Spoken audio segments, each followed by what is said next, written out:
भव्य जीवन के तारणहार शासनेश प्रभु श्रमण भगवान महावीर स्वामी के चरणों में कोटि कोटि वंदन।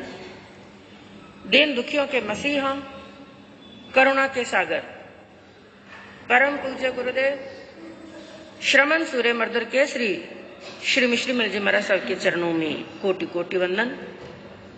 पाठ पर विराजमान परम श्रद्धेय परम विदुषी मधुर व्याख्यानी सरल मना पूज्य गुरुनी जी महाराज साहब के चरणों में कोटि कोटि वंदन। धर्म प्रेमी बंधुओं, शीलवती माताएं बहनों, श्रीमद उत्तराध्ययन सूत्र का 29वां अध्ययन, जिसका नाम है सम्यक पराक्रम। क्या अर्थ है, क्या भाव है इस अध्ययन के? सम्यक पराक्रम किसे कहते हैं?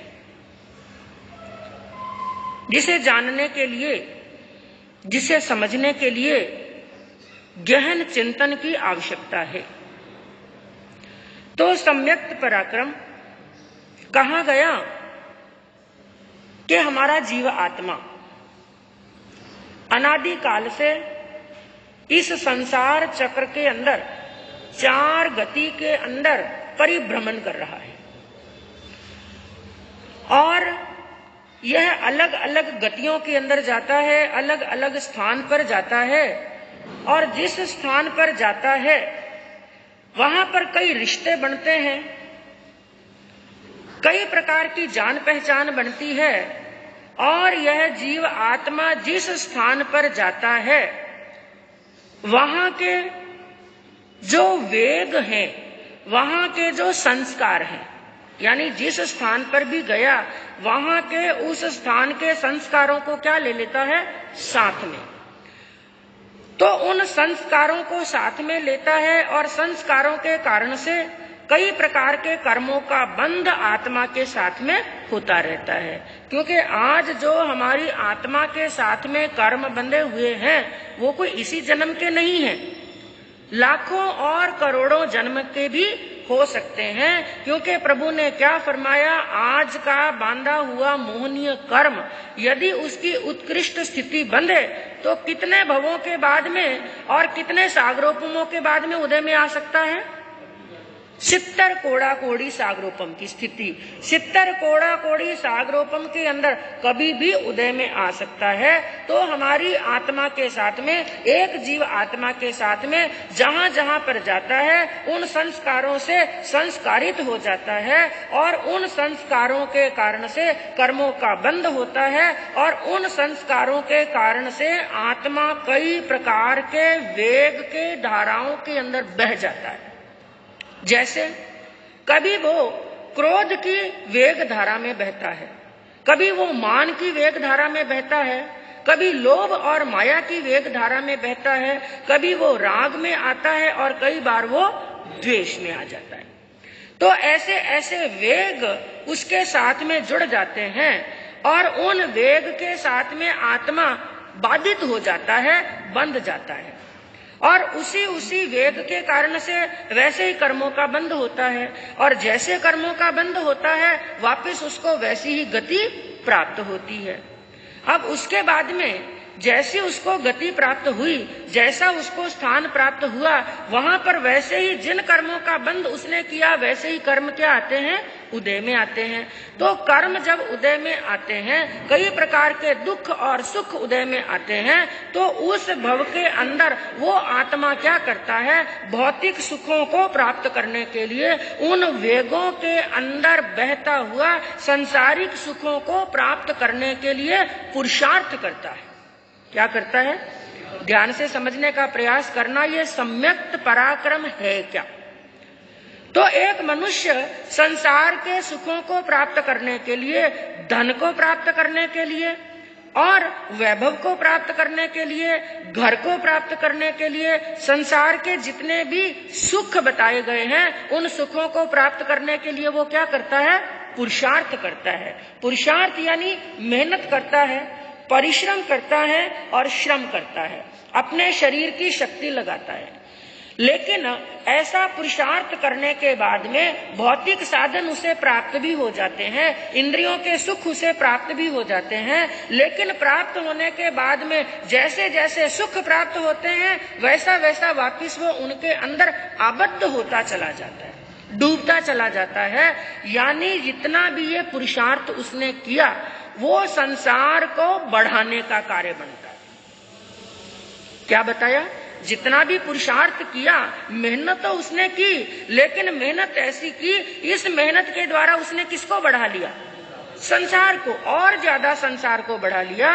तो कहा कि जो पुरुषार्थ, जो मेहनत हमारे संसार को बढ़ाने वाला है, हमारे कर्मों का बंद कराने वाला जो पुरुषार्थ है, उस पुरुषार्थ को कहा गया है मिथ्या पुरुषार्थ। वो मिथ्या है, वो कोई सार्थक पुरुषार्थ नहीं है। और एक होता है ऐसा पुरुषार्थ, ऐसा श्रम, ऐसा परिश्रम जो हमारे संसार बंधन की श्रृंखला को तोड़ने का काम करता है, यानी संसार को घटा करके मोक्ष की ओर ले जाने का कार्य करता है। वो पुरुषार्थ होता है एक सम्यक पुरुषार्थ।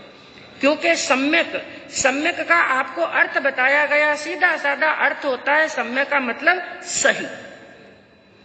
तो जो हमें संसार के नजदीक लेकर के जाए, सामान्य सी परिभाषा में समझने का प्रयास करते हैं, जो पुरुषार्थ हमें संसार की तरफ खींचने का काम करे, जो पुरुषार्थ हमें संसार से जोड़ता है, वो पुरुषार्थ होता है मिथ्या पुरुषार्थ। और जो पुरुषार्थ हमें आत्मा से जोड़ने का काम करता है, मोक्ष की ओर ले जाने का कार्य करता है, वो पुरुषार्थ होता है सम्यक पुरुषार्थ।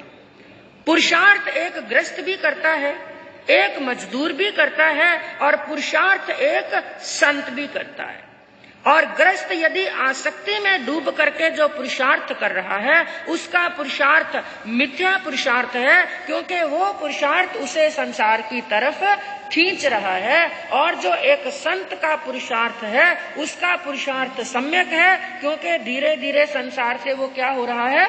दूर हो रहा है और मोक्ष की तरफ अग्रसर हो रहा है। तो बंधुओं, ये सम्यक पराक्रम नाम का जो अध्ययन है, दो शब्द हैं, सम्यक पुरुषार्थ। सम्यक यानी सही, और पराक्रम यानी पुरुषार्थ करना, मेहनत करना और श्रम करना।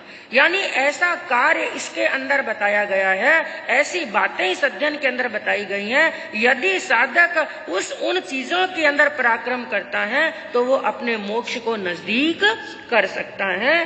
तो बंधुओं, यह जो अध्ययन है, यदि हम ये बात कहें कि पूरा उत्तराध्ययन सूत्र एक तरफ और ये 29वां अध्ययन एक तरफ, कोई अतिशयोक्ति नहीं है। लगभग हम ये भी कह सकते हैं कि जो बातें बाकी 35 अध्ययनों के अंदर बताई, टोटल अध्ययन कितने हैं? 36। तो जितनी भी बातें 35 अध्ययनों के अंदर बताई, वो सबकी सब बातें इस अध्ययन के अंदर, 29वें अध्ययन के अंदर सबकी सब बातें आ गई हैं। तो ऐसा यह अध्ययन है। और बंधुओं, इसको कह सकते हैं प्रश्न और उत्तर की शैली के अंदर। पूरा का पूरा अध्ययन किस शैली में है? प्रश्न और उत्तर, जिज्ञासा और समाधान। एक शिष्य के प्रश्न हैं और गुरु के उत्तर हैं। हाँ, कैसी जोड़ी थी वो, एक अद्भुत जोड़ी थी भगवान महावीर की और गौतम स्वामी की। और जब हम आगमों को बंधुओं पढ़ते हैं, किसी भी आगम को उठा करके पढ़ो जहाँ पर गौतम स्वामी प्रश्न कर रहे हैं, जिज्ञासा कर रहे हैं और भगवान उनकी जिज्ञासा का समाधान कर रहे हैं, तो जब हम आगमों का गहन अध्ययन करते हैं, उन प्रश्न उत्तरों को पढ़ते हैं, तो कभी कभी ऐसा लगता है कि गौतम स्वामी हमें डायरेक्ट भगवान के साथ में जोड़ रहे हैं। यदि आपने कभी गहनता से उन आगमों का अध्ययन किया हो, पूरे दत्त चित्त होकर के उन आगमों को पढ़ा हो, तो कई बार ऐसे प्रश्न उनके अंदर गौतम स्वामी ने पूछे हैं, हमें ऐसा लगता है ये प्रश्न तो मेरे मन में भी उठ रहा था। ऐसा लगता है ये प्रश्न गौतम स्वामी ने नहीं किया है, बल्कि ये प्रश्न किसका है? मेरा प्रश्न है। तो भगवान के साथ में वो हमें जोड़ते हैं। और आगम वो ऐसे समुद्र के समान है, जैसे समुद्र के अंदर सभी प्रकार के कीमती मोती मिलते हैं, लेकिन कब मिलते हैं? जब समुद्र की गहराई के अंदर उतरा जाता है।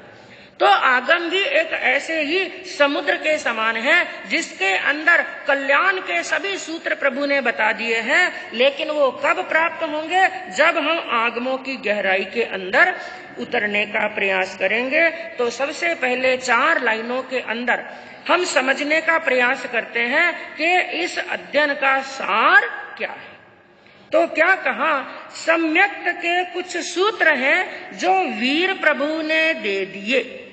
सम्यक्त के कुछ सूत्र हैं जो वीर प्रभु ने दे दिए, जिनकी चाहत मुक्ति की अनुसार उनके वो जिए। सम्यक्त के कुछ सूत्र हैं जो वीर प्रभु ने दे दिए, जिनकी चाहत मुक्ति की अनुसार उनके वो जिए। जो पराक्रम इनमें करते, जो पराक्रम इनमें करते, वे प्रबुद्ध हैं आत्मा, आराधना से भव्य जन बन जाएंगे परमात्मा, आराधना से भव्य जन बन जाएंगे परमात्मा। सबसे पहले क्या कहा? सम्यक्त के कुछ सूत्र हैं समकित प्राप्त करने के और मोक्ष को प्राप्त करने के। जो कुछ सूत्र हैं वो प्रभु ने इस अध्ययन के अंदर दे दिए हैं। और जिनकी चाहत मुक्ति की, इनका अध्ययन कौन करेगा? जिनकी चाह क्या है? मुक्ति की। और जिनको संसार अच्छा लगता है उनके लिए ये सूत्र किसी काम के नहीं है। और जिनके मन के अंदर एक जिज्ञासा जग चुकी है, मुझे मोक्ष को प्राप्त करना है, अनंत सुख को प्राप्त करना है, उनके लिए ये केवल सूत्र ही नहीं है, एक एक सूत्र, एक एक चिंतामणि रत्न से भी ज्यादा कीमती है। तो क्या कहा? जिनकी चाहत मुक्ति की अनुसार उनके वे जिए। जिनकी मोक्ष की चाह है, जो जन्म मरण के चक्कर से मिटना चाहते हैं, दूर होना चाहते हैं, जन्म मरण के चक्कर को समाप्त करना चाहते हैं, उस साधक को क्या बताया? इन सूत्रों के अनुसार अपने जीवन के अंदर आचरण में लेकर के आए। और जो पराक्रम इनमें करते, जो साधक इन सूत्रों के अनुसार जो प्रश्न पूछे गए उनका समाधान दिया गया, जो ये सूत्र बताए। और इस अध्ययन के अंदर बंधुओं 1 2 नहीं, कुल कितने प्रश्न पूछे गए? 73। कितने? 73। हाँ, 73 प्रश्न पूछे गए हैं। और ऐसा भी बताया गया समाधान तो 73 प्रश्नों का है। जब शुरुआत होती है तो 73 बोल आते हैं, लेकिन जब उनका समाधान करते करते दिखने में क्या लगता है कि 71 का ही समाधान है, लेकिन अंतिम के अंदर जो 2 बोल हैं उनका समाधान भी प्रभु ने एक अपेक्षा से कर दिया है। तो हम कह सकते हैं कि 73 बोल हैं और 73 ही प्रश्नों के इसके अंदर उत्तर दिए गए हैं। आराधना से भव्य जन, यहाँ पर एक कंडीशन बताई, इनकी आराधना कौन कर सकता है? जो भवी जीव है। जीव 2 प्रकार के होते हैं, भवी और अभवी। पहली बात तो जो अभवी जीव है उसके मन के अंदर कभी मोक्ष की चाह होती ही नहीं, चाहे वो कितना भी ज्ञान ध्यान सीख ले, चाहे वो पूर्वों तक का ज्ञान ध्यान सीख ले, क्योंकि एक अभवी के लिए बताया कि वो जोरदार क्रिया पाल सकता है और कई पूर्वों का, 10 पूर्वों तक का 9 पूर्व पूरे और 10वें पूर्व की 4थी आचार दशा तक का भी ज्ञान सीख सकता है। गौतम स्वामी जैसी क्रिया भी पाल सकता है, लेकिन फिर भी वो क्या है? अभवी। और अभवी, हम भवी हैं कि अभवी हैं, इसका मापदंड हमारे पास में नहीं। केवल ही बता सकते हैं कि भवी है कि अभवी है, लेकिन एक मापदंड बताया, वो मापदंड हम स्वयं लगा सकते हैं। वो कौन सा? यदि कभी ना कभी मन के अंदर एक भाव जगे, मैं भवी हूं कि अभवी, गहनता से अंदर से एक चिंता, एक चिंतन गहरा चले। कभी भी समाई करने के लिए बैठे और हम माला फेरने के लिए, स्वाध्याय ध्यान करने के लिए बैठे हैं, और कभी भी ये प्रश्न अंदर से उठा, ऊपर से नहीं, भीतर से यदि ये प्रश्न उठा, मैं भवी हूं या अभवी, अगर ऐसा प्रश्न उठ गया है तो समझ लेना चाहिए मैं निश्चित में क्या हूं? भवी ही हूं। क्योंकि जो अभवी आत्मा होती है उसके मन के अंदर कभी ये प्रश्न उठता ही नहीं। तो क्या बताया? आराधना से भव्य जन, जो भवी आत्माएं हैं, जो इसकी आराधना करती हैं, आराधना करने से क्या होगा? बन जाएंगे परमात्मा। हाँ, परमात्मा बनने के ये सूत्र है। आत्मा से महात्मा और महात्मा से परमात्मा। आत्मा के अंदर वो शक्ति है, वो महात्मा भी बन सकती है, पुण्य आत्मा भी बन सकती है और पाप आत्मा और दुरात्मा भी बन सकती है। और ये सूत्र बताए गए हैं परमात्मा बनने के। और बंधुओं, हमारे आगमों के अंदर दो शब्द हैं जिनकी बहुत ज्यादा चर्चा चलती है। एक है मिथ्यात्व और दूसरा है समकित। पूरा का पूरा जिन शासन इन दो शब्दों के ऊपर ही टिका हुआ है। मिथ्यात्व क्या है और समकित क्या है? मिथ्या चिंतन क्या है, समकित चिंतन क्या है? जो चिंतन हमें संसार की ओर खींचता है, जो चिंतन हमें विषयों की ओर खींचता है, जो चिंतन हमें कषायों की ओर खींचता है, समझ लेना चाहिए वो चिंतन कौन सा है? मिथ्या चिंतन है, मिथ्यात्व की ओर लेकर के जा रहा है। और जो चिंतन हमें धर्म की ओर खींचे, जो चिंतन आत्मा की ओर खींचे और जो चिंतन मोक्ष की ओर खींचे, वो चिंतन है समकित चिंतन। तो ये अध्ययन शिक्षा देता है हमें मिथ्यात्व से दूर हटना है और सम्यक के साथ में जुड़ना है। और मिथ्यात्व जहाँ पर राग है, जहाँ पर द्वेष है, जहाँ पर मोह है, जहाँ पर आसक्ति है और जहाँ पर कषायों का वेग है, वहाँ पर मिथ्यात्व है। और इसके बिल्कुल विपरीत जहाँ पर अनासक्ति है, जहाँ पर विरक्ति है, जहाँ पर समता के समत्व के भाव है, जहाँ पर आत्मा विषम भाव को छोड़ करके स्वभाव के अंदर है, वहाँ पर क्या है? समकित है, वहाँ पर सम्यक्त है। तो सम्यक्त हमें मोक्ष से जोड़ने का काम करता है। तो इसके अंदर बंधुओं जो जिज्ञासाएं हैं, कौन कौन सी जिज्ञासाएं, संक्षिप्त में कुछ बताने का प्रयास करूंगी, क्योंकि ये अध्ययन इतना लंबा है और इसके 73 प्रश्न हैं। और इन प्रश्नों का यदि हम समाधान करने के लिए बैठे ना, तो 1 महीना नहीं, चातुर्मास के 4 महीने और 5 महीने भी क्या हो जाएंगे पूरे। और इन प्रश्नों को कहने के लिए मिनट कितने मिलते हैं? 20 और 25। तो हमारे बस की बात नहीं, लेकिन कुछ प्रश्नों का समाधान करने का प्रयास करेंगे। तो क्या कहा?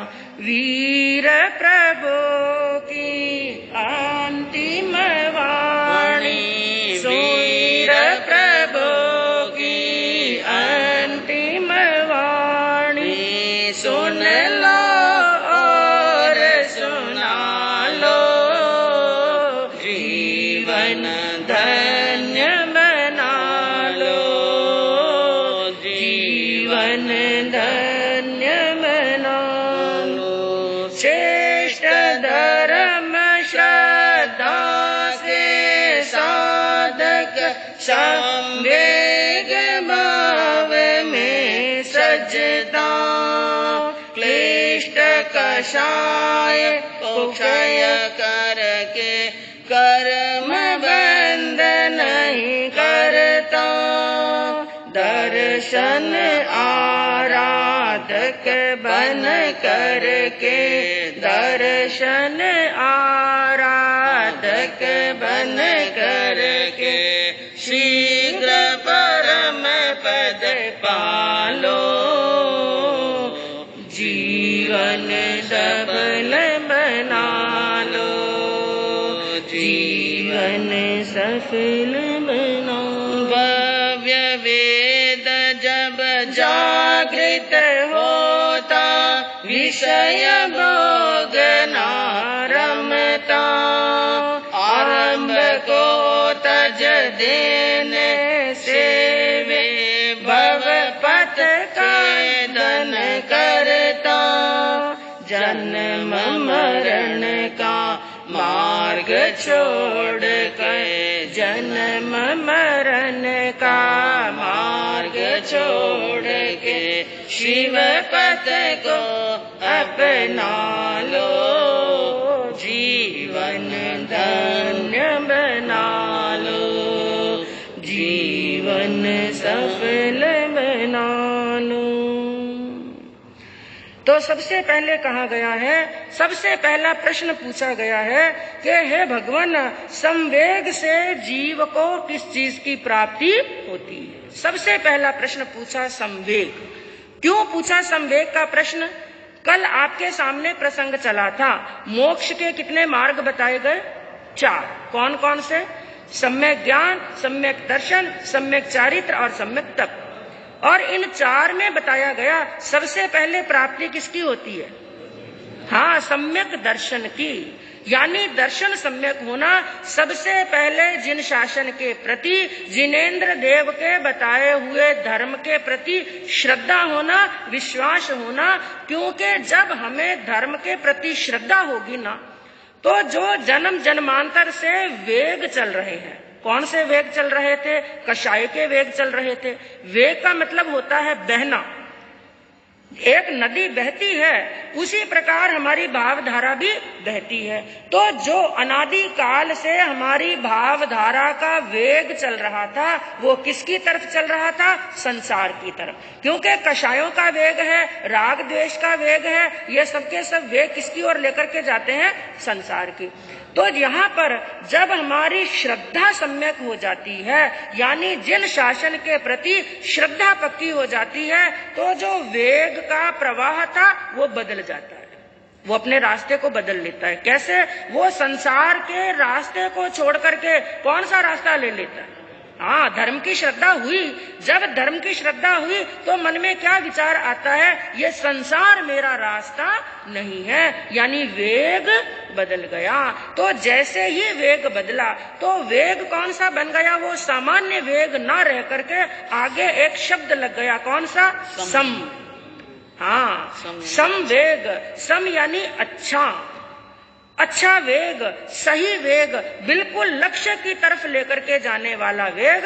तो जब हमारी आत्मा की भावधारा का वेग संवेग के अंदर बदल जाता है, तो प्रश्न पूछा है प्रभु, संवेग से आत्मा को क्या प्राप्त होता है? तो प्रभु ने क्या कहा? श्रेष्ठ धर्म श्रद्धा से साधक संवेग भाव में सजता।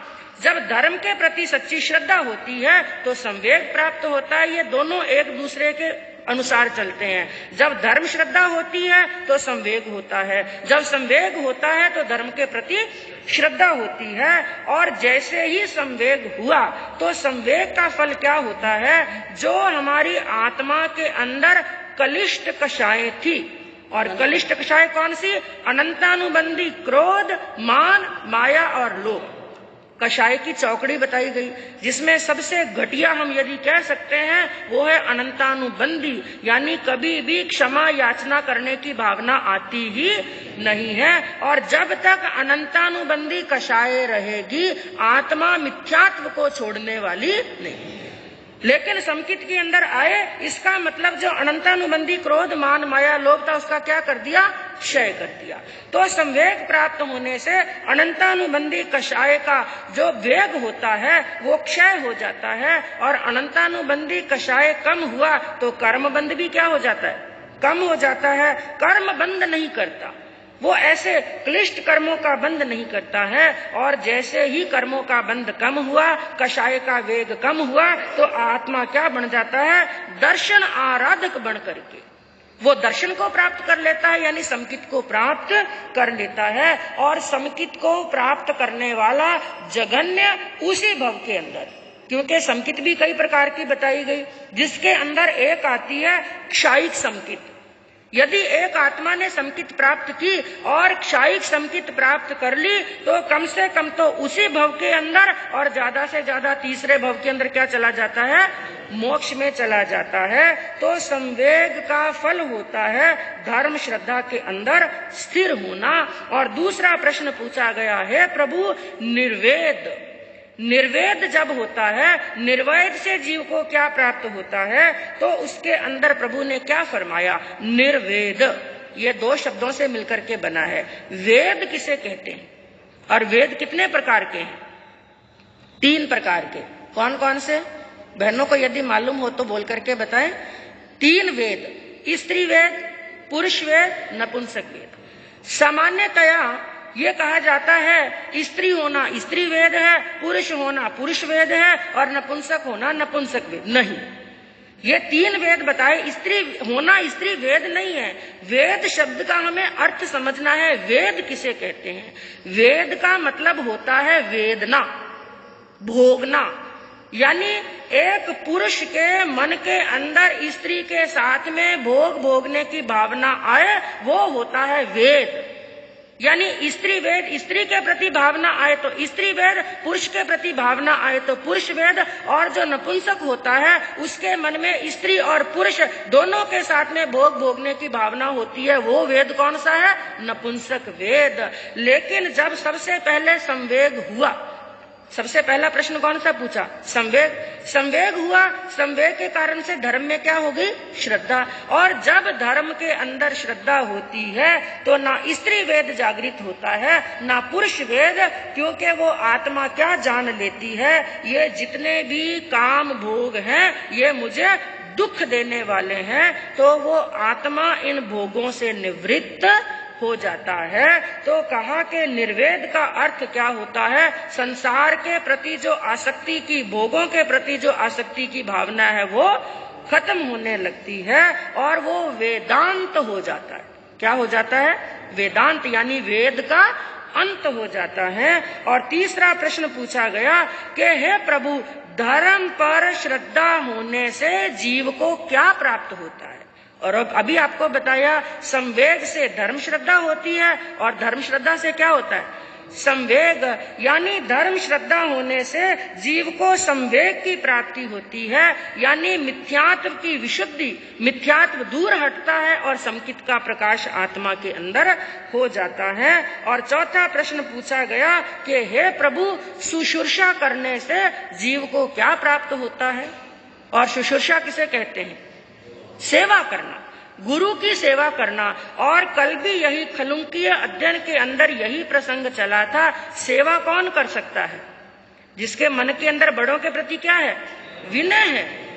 जिनके मन के अंदर बड़ों के प्रति विनय की भावना होगी ना, माता पिता के प्रति विनय की भावना होगी, वही सेवा कर सकेगा। और यदि बड़ों के प्रति विनय की भावना नहीं, जैसे गर्गाचार्य जी के 500 शिष्य, वो गुरु की सेवा नहीं करते थे। क्यों? क्योंकि उनके मन के अंदर गुरु के प्रति विनय नहीं था। और बंधुओं, बिना विनय के सेवा होने वाली नहीं है। और याद रखना, बिना विनय के और बिना सेवा के जीवन के अंदर सफलता भी मिलने वाली नहीं है। इसलिए एक कवि ने 4 लाइनों के अंदर बताया, जो बड़ों की सेवा नहीं करता है, बड़ों की आज्ञा का पालन नहीं करता है, उसको ना इस भव में सुख मिलता है और ना ही आगे सुख मिलता है। क्या रहा कि जो ऐसा अविनयवान है, बड़ों की सेवा करने वाला नहीं है, उसके लिए क्या कहा कि ऐसा मनुष्य ना कहानी का रहा ना दास्तां का रहा। यानी उसके जाने के बाद में उसको कुछ कोई दास्तां, उसका कोई किस्सा और उसको कोई याद करने वाला नहीं। ना कहानी का रहा, ना दास्तां का रहा, ना धरती का रहा, ना आसमान का। ऐसा मनुष्य ना धोबी का कुत्ता कहते हैं, ना घर का ना घाट का। ना कहानी का रहा, ना दास्तां का रहा, ना धरती का रहा, ना आसमान का रहा। जिसने अपने माँ बाप की सेवा नहीं की, जिसने अपने माँ बाप की सेवा नहीं की, वो ना यहाँ का रहा और ना ही वहाँ। ना यहाँ पर सम्मान मिलेगा और ना ही आगे जाने के बाद में सम्मान मिलेगा। तो प्रश्न पूछा गया, हे प्रभु, शुश्रूषा करने से, सेवा करने से जीव को किस चीज की प्राप्ति होती है? तो प्रभु ने फरमाया, शुश्रूषा से विनय प्राप्त होता है और विनय करने वाला, विनय से जीव अशातना से रहित होता है। अशातना किसे कहते हैं? अपने गुरु का बराबर आदर सत्कार नहीं करना। जो विनयवान होगा वो बड़ों की अशातना नहीं करेगा। और मन के अंदर यदि विनय ही नहीं है तो बड़ों के सामने बोलेगा, उनकी अशातना करेगा। तो शुश्रूषा से विनय की प्राप्ति होती है।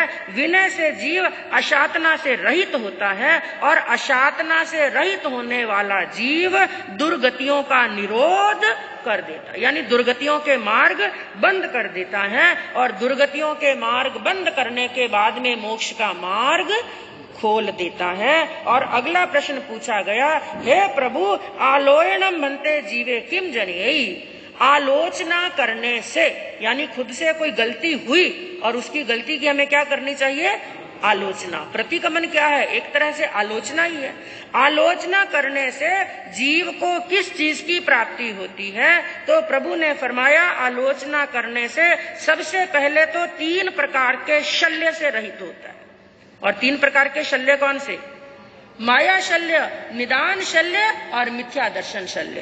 तो जो जीव अपनी आलोचना करता है, समझ लेना चाहिए आत्मा में रहे हुए 3 शल्य यानी 3 कांटों को निकाल फेंकता है, 3 शल्य से रहित होता है। और जब शल्य से रहित हो जाता है तो आत्मा ऋजु भाव में प्रवेश करता है। ऋजु भाव यानी सरल बन जाता है, सहज बन जाता है, नम्र बन जाता है। और ऋजु भाव में प्रवेश करने से वो माया से रहित हो जाता है। और जब आत्मा माया से रहित होता है तो वो स्त्री वेद का और नपुंसक वेद का बंध करने वाला नहीं है। तो ऐसे बंध से मुक्त होकर के मोक्ष को नजदीक कर लेता है। और अगला प्रश्न पूछा गया, सामायिक करने से जीव को किस चीज की प्राप्ति होती है? इसका उत्तर प्रभु ने दिया, सामायिक करने से जीव सावध्य योगों से निवृत्त हो जाता है। कैसे योगों से?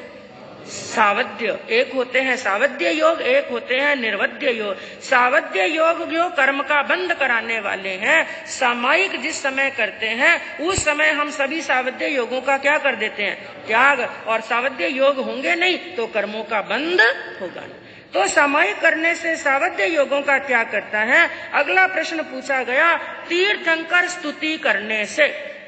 और तीर्थंकर स्तुति किसे कहते हैं? 24 थव। 24 थव यानी लोगस।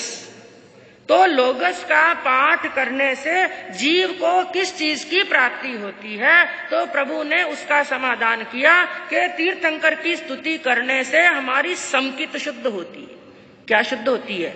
और बंधु एक बात यहाँ पर बता दूं, कई बार क्या होता है, हम धर्म आराधना सब कर रहे हैं, प्रतिदिन सामायिक कर रहे हैं, माला फेर रहे हैं, जो भी नित्य नियम है प्रतिदिन कर तो रहे हैं, लेकिन कई कई आत्माएं ऐसी होती हैं वो कार्य कर रही हैं लेकिन फिर भी धर्म के प्रति जो श्रद्धा होनी चाहिए ना, वो नहीं होती। बड़ी मुश्किल है, सबसे मुश्किल श्रद्धा ही है, क्योंकि मोक्ष की शुरुआत किससे है? हाँ, और एक बार दरवाजा खुल गया तो आगे कदम रख सकते हैं। सबसे मुश्किल होती है श्रद्धा, और ये कई आत्माओं के साथ में हो जाता है, श्रद्धा नहीं है। और ऐसी श्रद्धा कभी आपको लगे ना मेरी जिन शासन के प्रति श्रद्धा नहीं है, मेरी श्रद्धा डावाडोल हो रही है, उस समय ज्यादा से ज्यादा किसका पाठ करना? लोगस का। और कईयों को माला फेरते समय, सामायिक करते समय नींद बहुत आती है। यूं तो रात को नींद नहीं आएगी, गोली लेने के बाद में भी नींद, कईयों का बीमारी है, नींद नहीं आती है, लेकिन जैसे ही माला लेकर के बैठे, एक माला पूरी हुई नहीं, 5 बार माला क्या होती है? हाँ, जिनको ये ज्यादा प्रॉब्लम हो तो भी ज्यादा से ज्यादा क्या करना? लोगस। ज्यादा मंत्रों के चक्कर में मत पड़ना। मैं कहूं एक नवकार मंत्र पकड़ लो और दूसरा लोगस। हमारा लक्ष्य होना चाहिए कर्मों की निर्जरा का। तो जितना ज्यादा लोगस का पाठ करेंगे उतनी ज्यादा हमारी समकित की क्या होगी? शुद्धि, धर्म के प्रति श्रद्धा दृढ़ होगी। और अगला बताया गया है, हे प्रभु वंदना करने से जीव को क्या प्राप्त होता है? उसका उत्तर दिया, वंदना करने से जीव आत्मा नीच गोत्र का क्षय करता है और उच्च गोत्र का बंद करता है। ज्ञानियों को देख करके, चारित्र आत्माओं को देख करके, संतों को देख करके वहां पर कोई संप्रदाय का भेद मत करना, ये हमारे गुरु हैं और ये हमारे नहीं। क्या है हमारे? अरे अपना शरीर भी अपना नहीं है। जहां पर भी जिसको देखो और घुटने टेक करके शरीर के अंदर सामर्थ्य है तो कितने अंग झुका करके वंदन होता है? पंचांग। कितने अंग झुकाने चाहिए? पंचांग। और कईयों को हम देखते हैं 4-4 महीने का, 5-5 महीने का चातुर्मास है, बाजू में ही रहते हैं, रोज स्थानक में भी आते हैं, लेकिन संतों के सामने झुकते समय घुटनों का दर्द है नहीं है? दर्द कईयों के है, वो तो मजबूरी है। हाँ, दर्द नहीं है, लेकिन झुकने में अब मालूम नहीं उनको शर्म आती है, शर्म के मारे नहीं झुकते हैं, या उनका भीतर का घमंड बोल रहा है। मैं कहूं झुकने वाले को ही कुछ प्राप्त होता है। बड़ों का यदि आशीर्वाद चाहिए तो हमें बड़ों के सामने क्या करना पड़ेगा? हाँ, जब हम किसी के सामने झुकेंगे, मैं कहूं शत्रु भी क्यों ना हो, कभी भी आप ये प्रैक्टिकल करके देखना, सामने वाले से चाहे झगड़ा हुआ है और वो हमसे बड़ा है और कभी वो मिल गया, बोला चाली बंद, और सहजता से जाकर के आपने अपना सिर उनके सामने झुका दिया, वो ना चाहते हुए भी उसका हाथ क्या होगा, हाथ उठ जाएगा। किस लिए? आशीर्वाद देने के लिए। तो झुकने में सार है, अकड़ने में सार नहीं है। तो वंदना करने से नीच गोत्र का क्षय होता है और उच्च गोत्र का बंद होता है। और अगला प्रश्न पूछा गया है प्रभु, प्रत्याख्यान करने से यानी पचखान करने से जीव को किस चीज की प्राप्ति होती है? प्रभु ने कहा आश्रव निरोध। प्रत्याख्यान करने से जितने भी आश्रव के द्वार हैं, कर्मों के आने के रास्ते सब क्या हो जाते हैं? बंद हो जाते हैं। हे प्रभु, स्वाध्याय करने से जीव को किस चीज की प्राप्ति होती है? तो प्रभु ने फरमाया स्वाध्याय करने से ज्ञानावर्णीय कर्म क्षय होता है। बार बार स्वाध्याय करेंगे, बार बार स्वाध्याय करेंगे तो ज्ञानावर्णीय कर्म का जो पर्दा पड़ा हुआ है आत्मा के ऊपर, धीरे धीरे वो पर्दा क्या हो जाएगा? दूर हो जाएगा। तो बंधुओं, यहाँ पर संक्षिप्त के अंदर आपको बताऊं कि मुख्य जो प्रश्न पूछे गए हैं, सामायिक के जो 6 आवश्यक हैं, उन 6 आवश्यकों के बारे में, जो प्रतिगमन के जो 6 आवश्यक हैं, उन 6 आवश्यकों के बारे में क्या पूछे गए हैं? प्रश्न पूछे गए हैं। और स्वाध्याय के 5 बोल आते हैं। कितने बोल हैं? वाचना, पूछना, पर्यटना, अनुप्या, धर्म कथा आदि। जो 5 बोल स्वाध्याय के हैं, उन 5 के वो 5 प्रश्न पूछे गए हैं। और संयम, तप आदि निर्जरा के जो बोल हैं, उनके प्रश्न पूछे गए हैं। और संभोग, उपदि आदि जो प्रत्याख्यान के बोल हैं, उनके प्रश्न पूछे गए हैं। और जो 10 प्रकार का यति धर्म बताया, खंती, मुत्ती आदि 10 प्रकार का यति धर्म बताया, उनके बारे में प्रश्न पूछे गए। और 3 गुप्ती, मन गुप्ती, वचन गुप्ती, काया गुप्ती, इनके बारे में प्रश्न पूछे गए। और त्रियोग समाधारणियां यानी मन समाधारणियां, वचन समाधारणियां, काय समाधारणियां, इनके प्रश्न पूछे गए। और 5 इंद्रिय निग्रह यानी चक्षु इंद्रिय का निग्रह कैसा होता है और रस इंद्रिय का निग्रह करने से जीव को क्या प्राप्त होता है, तो 5 इंद्रियों के निग्रह के प्रश्न पूछे गए हैं। और 4 कषाय विजय, 4 प्रकार की कषाय को जो विजय प्राप्त करता है, उनको क्या प्राप्त होता है? और राग द्वेष विजय, राग पर विजय प्राप्त करने से क्या प्राप्त होता है? द्वेष पर विजय प्राप्त करने से क्या प्राप्त होता है? इस प्रकार हम कह सकते हैं कुल 73 प्रश्न और उत्तर किए गए हैं। और अंतिम के अंदर कहा कि इन सभी का कथन करते हुए, इन सभी प्रश्नोत्तरों का कथन करते हुए अंत के अंदर शैलेशी एवं अकर्मता यानी इनका पालन करते करते, इनका आचरण करते करते एक दिन वो अवस्था आती है आत्मा शैलेशी अवस्था को और अकर्मता को यानी कर्मों से रहित। तो शैलेशी और अकर्मता का कथन करते हुए जीव आत्मा को मोक्ष की प्राप्ति की फल श्रुति बताई गई है। यानी संवेग से शुरू हुआ, दर्शन से शुरू हुआ और कहाँ तक पहुंच गए? मोक्ष तक। तो ये मार्ग बंधुओं बताया गया है। सबसे पहले जानना और कुछ ना कुछ अपने आचरण में लाने का प्रयास करना। तो आगे के अध्ययनों के अंदर और कैसा वर्णन चलता है सुनने से मालूम पड़ेगा। इसी भावना से भव्य जीवन के तारणहार शासनेश प्रभु श्रमण भगवान महावीर स्वामी के चरणों में कोटि कोटि वंदन। दीन दुखियों के मसीहा, करुणा के सागर, परम पूज्य गुरुदेव श्रमण सूर्य मर्दर केसरी श्री मिश्री मिल जी महाराज साहब के चरणों में कोटि कोटि वंदन। पाठ पर विराजमान परम श्रद्धेय, परम विदुषी, मधुर व्याख्यानी, सरल मना पूज्य गुरुनी जी महाराज साहब के चरणों में कोटि कोटि वंदन।